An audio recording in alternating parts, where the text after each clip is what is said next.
Mən sizə başa salmaq istəyirəm ki, yəni bu su göstəriciləri çox təhlükəli bir maddədən düzəldiyi üçün, şüşədən olduğu üçün bunları işləyən zaman çox ehtiyatla işləmək lazımdır.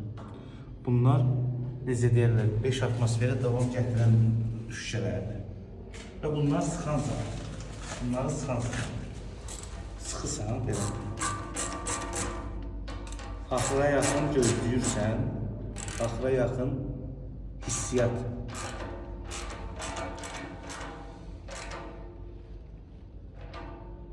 Çox möhkəm sıxmırsan.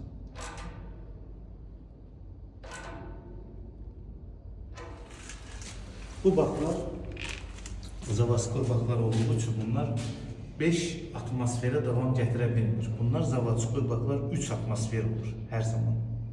Ona göre bu bakların atmosferini biz öldürürük. 5'ten bir yarıma salırıq. Bir yarımdan bu sistemde su işləməsi üçün ve pajarnişiti ancaq saxlayırıq 5 atmosferde. Ona göre ki 5 atmosfer pajarnişit olmalıdır. 5,5, 5,5.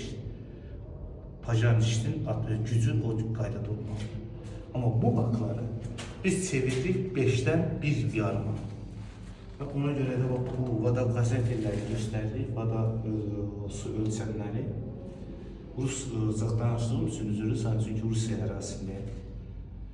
Bu baklarla bu sistemleri bütün büyük bir obyektin su sistemini ahate edir. Ona göre de bu sistemimizi yığırıq bu formada. Bu formada yığandan sonra da bunları yığırıq, bu qayıqlarına bərkilirik, kapaqlarını vururuq. Sistemlərimizi düzgün qaydada işə salırıq. Heç nə, indi gələcək videolarda da başa salacağım, necə etmək lazımdır. Sağ olun.